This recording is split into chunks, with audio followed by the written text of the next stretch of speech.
I'm here representing the IEEE USA, which represents 206,000 technology workers in the United States and is part of the worldwide IEEE, which represents over 400,000 technology workers around the world.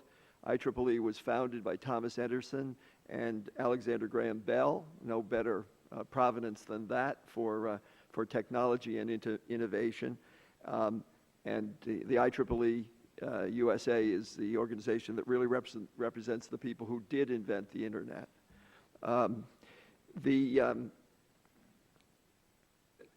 The immigration policy of the United States needs to feed our competitiveness, as the opening statements of members have said.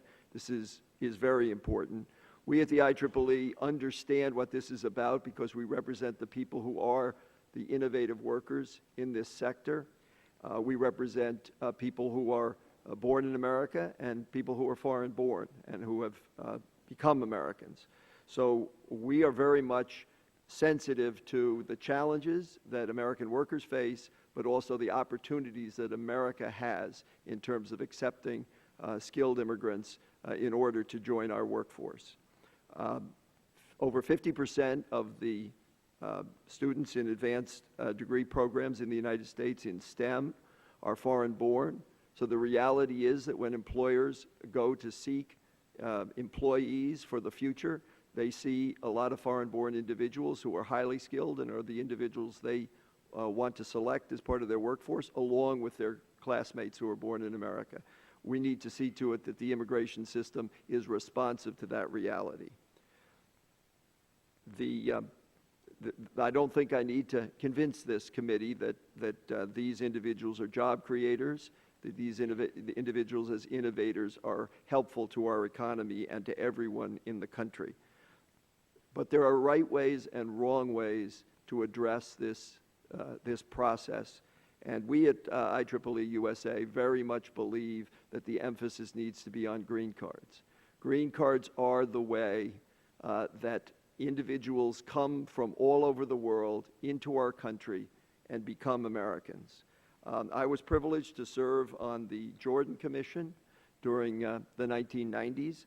And our chairwoman, Congresswoman Barbara Jordan, was a great American leader, and I couldn't put it better than she did. She said, "I would be the last person to claim that our nation is perfect, but as a nation we have a kind of perfection in us because our founding principle is universal. We are all created equal. People come from all over the world to take us up on that promise. It was immigration that drove us down the track to a broader and more perfect vision of ourselves.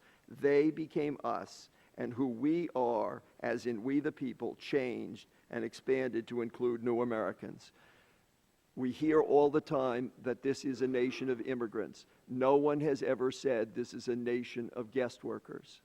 The fact is that immigrants are individuals who come and get green cards and have permanent rights in the United States. And that is the key challenge that this subcommittee has in formulating a response to the demand for slots in our economy that are not being fully met by our current system.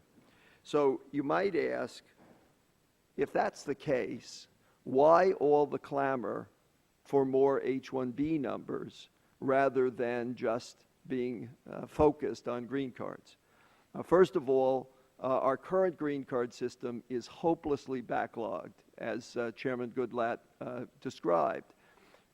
We need more green cards, both to address the backlog and to address the future demand. So an increase, issues like recapture and other fashions of getting numbers immediately available, and also increasing the numbers and relieving, for instance, STEM workers with advanced degrees from the burden of a cap on the number.